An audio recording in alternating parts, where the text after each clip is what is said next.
Media మీద, ముఖ్యంగా main stream media మీద ప్రజలకు ఒక మంచి అభిప్రాయం లేకపోవడానికి కారణం కొంతమంది జర్నలిస్టులు అని చెప్పుకోవచ్చు. నేను మీకు ఒక వీడియో చూపిస్తాను, తర్వాత మాట్లాడుకుందాం. మరి వినూత కోట అనే ఆమె కూడా వైసీపీ పార్టీలోకి వెళ్ళడానికి ఇష్టపడి జగన్మోహన్ రెడ్డి గారి పార్టీలో వెళ్ళడానికి ఇవన్నీ చేశారేమో. ఏం మాట్లాడుతున్నావురా? ఇక జగన్మోహన్ రెడ్డి గారు టికెట్ ఇస్తారులే, ఎవరు కూటమి టికెట్ ఇచ్చేటట్లేదని చెప్పేసి ఈ పని చేశారా ఏమో డౌట్ వస్తూ ఉంది. చూసారా, ఇలాంటి వెధవల మూలంగానే మీడియా అంటే ప్రజల్లో విశ్వాసం తగ్గిపోయింది. ప్రజలకు ఉన్న విశ్వాసం సన్నగిల్లుతోంది మీడియా మీద. మనం రాసే వార్తల మీద, మనం చెప్పే వార్తల మీద, చూపించే వార్తల మీద ప్రజలకి ఆ నమ్మకం అనేది తగ్గిపోతుంది. ఇలాంటి వెధవలు మాట్లాడే మాటల మూలంగా. ఎరా సాంబిగా, అలా మాట్లాడడం కరెక్టేనా? ఇది జగన్మోహన్ రెడ్డి ఇచ్చే టికెట్ కోసం వీళ్ళు హత్య చేశారా? మరి జనసేనలో ఉన్న ఇప్పటివరకు ఉన్న ఎమ్మెల్యేలు అందరూ కూడా ఎన్ని హత్యలు చేసి వచ్చి ఉంటారు? లేకపోతే టీడీపీలో ఉన్న ఎమ్మెల్యేలు, ఎమ్మెల్సీలు, ఎంపీలు వాళ్ళందరూ కూడా టికెట్ల కోసం హత్యలు చేసి వచ్చారా?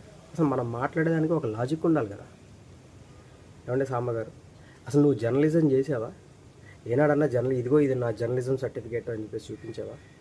నాకుంది, నాది డబుల్ పీజీ, నేను చూపిస్తా. నీ ముఖానికి నువ్వు జర్నలిజం చేసావా? నువ్వు జర్నలిజం చదివావా?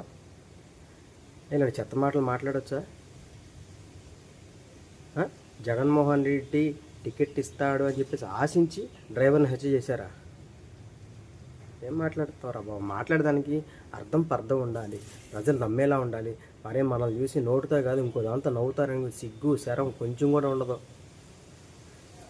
వచ్చేసి చూసుకొని కొంచెం మాట్లాడండి. ఎందుకంటే మీరు మెయిన్ స్ట్రీమ్ మీడియాలో మీ ఛానల్ ఎక్కువసేపు మీ వార్తలు వస్తూ ఉంటాయి. బర్నింగ్ టాపిక్స్ అని, డిబేట్లని, అవని ఇవ్వని.